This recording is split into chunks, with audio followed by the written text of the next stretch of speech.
Football League to warrant him being a head coach. The reality of the situation is if you want to point to Alex Smith and trading for Alex Smith in favor of Kirk Cousins, you know, listen, when you look at Kirk Cousins' level of production, it's really about the fact that Kirk Cousins was a heftier price than Alex Smith at this point in time in his career. That would make it a no-brainer, but it still escapes the real subject matter in all of this, and that is, what has Jay Gruden done? You had Deshaun Jackson, you had Pierre Garçon, you had Jordan Reed, you had guys at Matt Jones and others at the running back spot. You had a decent offensive line. You tried to improve the defense. You had Kirk Cousins, prior to that, RJ. What the hell? Why do I have brain lock? Who succeeded? Who succeeded Kirk Cousins, for crying out loud? The bottom line is this: what it comes down to. RG3, I'm sorry, I had brain lock for a second. I apologize. My only point is this. When you look at Jay Gruden is a coach in the NFL, one would argue, because his brother's John Gruden. There's nothing else that we can point to that says Jay Gruden's really done a good job. Jay Gruden really knows what he's doing. Jay Gruden's really an exceptional coach. We really, really need Jay Gruden to be our head coach moving forward. What the hell has he done? The answer is pretty close to nothing. You can take him or leave him.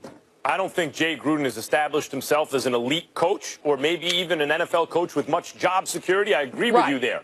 But about this comment, I can't disagree. I agree with the comment. Look, they probably are running in place, Washington, more or less. I don't think that even if Alex Smith is better than Kirk Cousins, he gives you so much of a premium over Kirk Cousins that Washington will be substantially better. I will say this, though. Alex Smith is the former #1 overall pick who has taken a team to the NFC Championship game, who has some big wins and playoff wins in his career, who has always been sort of perceived as a check-down quarterback who can run, right? But, like, not a guy who's going to air it out down the field. He needs a little more gunslinger in him to be effective. But I saw some of that this year. Enough that I'd say, oh, great, Alex Smith is my quarterback? No. But I think the perception around the league, Stephen A., the way I say, hey, I like Case Keenum more than Kirk Cousins. But I think talent evaluators around the league don't agree. I think they take Kirk Cousins over Alex Smith.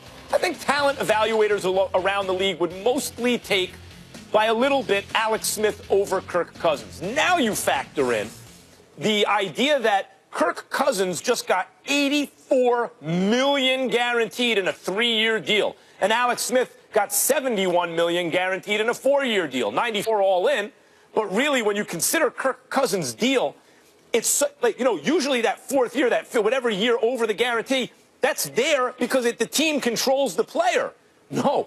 Kirk Cousins in a short deal not only gets all $84 million fully guaranteed, but 3 years from now, when he's still in his early 30s, he can sign again. Yeah. He can re-up for another crazy, crazy guarantee. So Alex Smith is cheaper. Alex Smith might be better.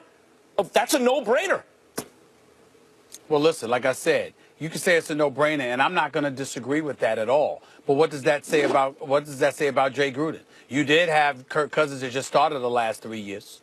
I mean, so when we look at Kirk Cousins and what he brought to the table under your stewardship and what have you, his unwillingness to commit long-term, to get franchise tag each year, to bet on himself and take his chances before he got the kind of long-term deal he deserves. How much of that is a reflection on Jay Gruden? The parts that they lost, how much is that a reflect on Jay Gruden? How about the fact that he started off 4-12 and that he's trended downwards ever since? He's been there for 4 years. He only went to the playoffs one time. They were 9-7 that year.